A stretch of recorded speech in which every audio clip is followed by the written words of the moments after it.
સ્થાપિત કરવામાં માને છે।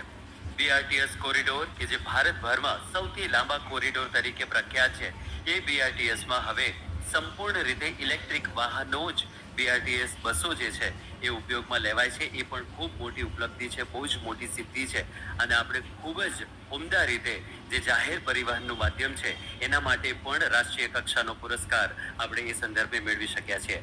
આપ સૌ નિહાળી રહ્યા છો કે માનનીય મુખ્યમંત્રી શ્રી જે નિદર્શન છે બાળકો વડે પ્રસ્તુત કરવામાં આવી રહ્યું છે એ નિહાળી રહ્યા છે, બાળકોને પ્રોત્સાહિત કરી રહ્યા છે। વિદ્યાર્થીઓ વડે માનનીય મુખ્યમંત્રી શ્રીને આ સંદર્ભે ડેમોન્સ્ટ્રેશન આપવામાં આવી રહ્યું છે।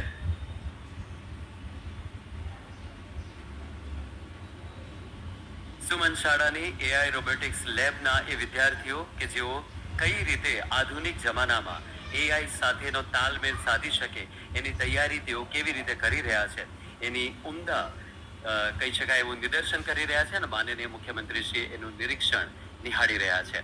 આ તબક્કે તેઓ થોડી જ વારમાં અહીં ઉપસ્થિત થશે। સાથે જ તેમની સાથે છે ગુજરાતના નાણામંત્રી શ્રી કનુભાઈ દેસાઈ, માનનીય ગૃહ રાજ્યમંત્રી શ્રી હર્ષભાઈ સંઘવી સાહેબ, સાથે જ કેન્દ્રીય જળશક્તિ મંત્રી શ્રી સી.આર. પાટીલ સાહેબ, વન અને પર્યાવરણ રાજ્યમંત્રી શ્રી મુકેશભાઈ પટેલ તેઓ પણ આ તબક્કે ઉપસ્થિત છે। માનનીય મેયર શ્રી પણ આપ સૌ સામે દ્રશ્યમાન છે।